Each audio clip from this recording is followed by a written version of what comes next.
Hi, Stepping Stone participants and families. We wanted to send an update to you all, and at this point, with all the different changes with the funding and the services, and we've had a lot of turnover in our in-home lane in the last 6 months, and so we thought a video update would be helpful so you can hear all of the different details and our thoughts on it.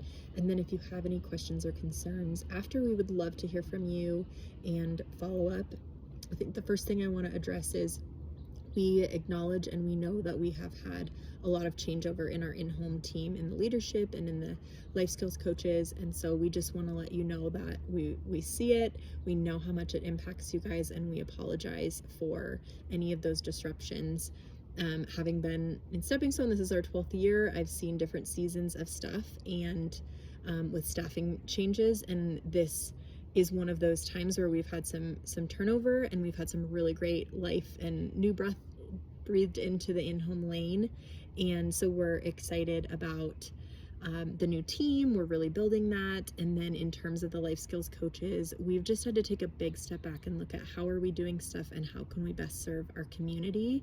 And so we'll talk about that a little bit later in the video on looking at a little bit more of a catchment area, so we know that when providers come on, they can drive within a certain radius, because that has been feedback in our exit interviews.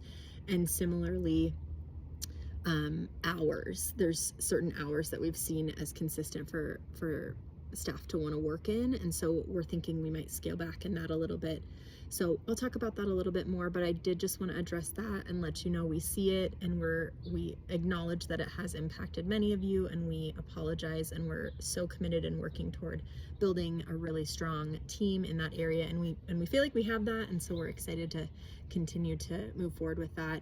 And then the other aspect is there's a lot of state changes when it comes to funding or services, and so definitely want to address that a little bit. So when it comes to the rates, we did send out an email letting everyone know that in July they did increase to a 1.6% increase, and we typically pass that through, and we did this year. And then they ruled to take it back in October. And so I've collaborated with a lot of different other owners of PASAs and asked what they've done. And so a lot of people have then taken that back just to stick within line of those percentages. And it's just a goal for ours to continue to grow in our percentage. And so we've decided we're not going to take that amount back. So we will honor that 1.6% increase, and whatever percentage you were at, you're now 1.6% more. And we also want to continue to grow as much as we can. And then starting in March, the family caregivers will transition to the host home provider rate. And so I know that will have some financial impacts. We are currently doing a bunch of numbers crunching to see how it will be the least burden on everyone, but I did want to let you know that's coming, and so to just look at that.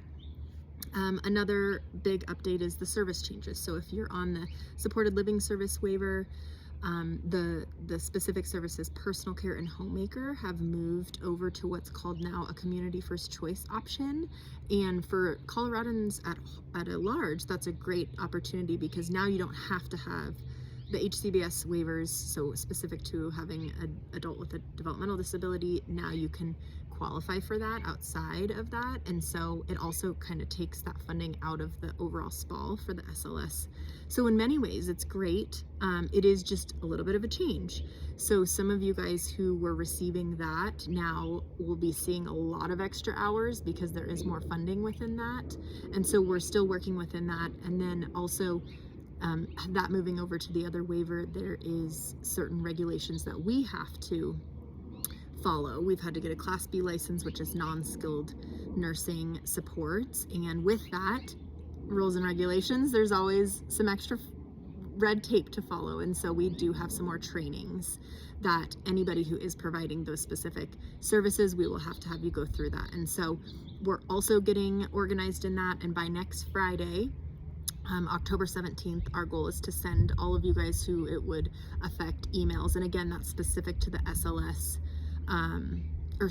now Community First Choice, Homemaker, and Personal Care life skills type services. So if you are providing those, we would have some extra self-paced videos on Open Future Learning. We'd have some brief handouts to review and sign, and then it's very individual specific. So if somebody does need more specific support, we have this Care Academy online platform that we've looked into to see if it can meet some of those needs, or just have very specific trainings for certain individuals who might need a little bit more with, filing nails or that type of stuff. So we will follow up more specifically with that.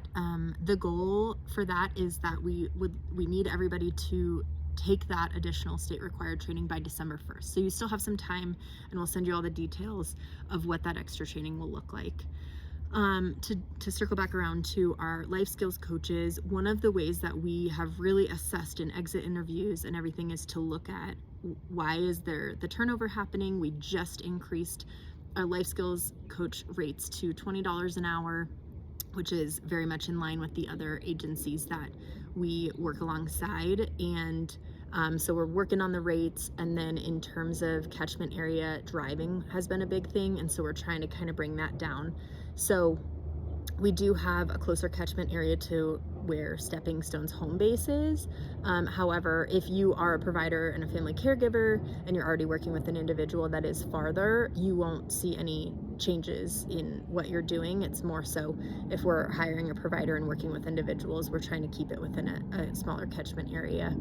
And then in terms of hours, that's another thing. We have decided we're gonna kind of cap our hours at Tuesday through Saturday from 8 to 6 for any provider that's working with an individual. Again, if you're a family caregiver and you already have a provider that's working, nothing's gonna change, but that's just the area that we're bringing stuff into. And then a fun update for the end. We are working on our construction project. We're so excited. The goal is sometime in November for us to move in, and we've made a lot of great progress on that.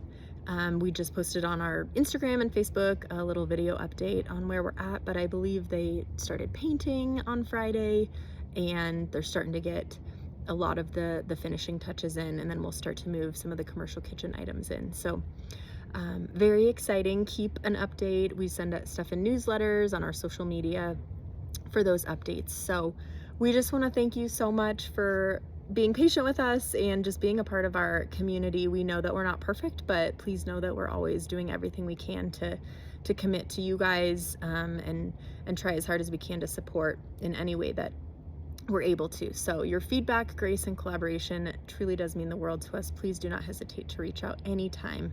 And we love hearing from you guys, and we just hope that we can continue to be a support and do everything we can to help you become the best versions of yourself. So thank you so much for listening to this update, and feel free to reach out. Thanks.